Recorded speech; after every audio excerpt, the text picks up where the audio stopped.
can cite research that shows the earned exposure that you get is proportional to how good your owned and earned experiences are as well. So by getting owned right, you're also maximizing the amount of earned that you get out of it. So it really by focusing in on earned means that you get the most out of every dollar that you spend. Kind of how do you do it? Well, it's about creating kind of seamless consumer journeys that kind of move people towards the end that you want to get them to. Ideally, customize that in some way for people's preferences. Make sure that you prioritize creating best-in-class websites, Tumblrs, YouTube, do a really good job. But when you think about it, make sure that you think about the structure, the function, and the design of it, because you've got three audiences really. You're designing for the consumer, you're designing for yourself, obviously, because you want to get to an outcome, but you're also designing for technology, so making sure that Google can index you properly, and that can make a really big difference. And then once you've done that, you can then look at how you spend the rest of your money, and you work from the inside out, from your owned assets out. And it's quite a long thing, and I'm quite happy to talk to anybody about it in more detail if you want to find me afterwards.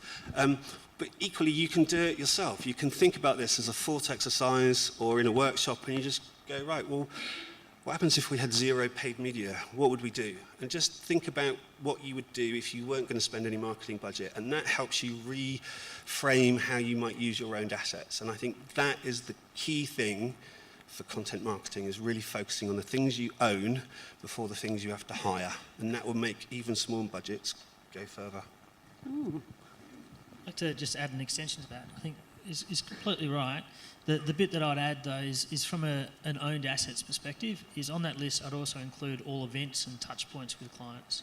So this, for instance, is an event, and there's an Instagram opportunity that's been set up. So we control, this is an owned asset as far as the summit's concerned, and having people then having an integrated solution so that social becomes part of just the offline experience allows essentially everybody that's here to become their own little marketing hub in order to propagate the message that you're looking to propagate.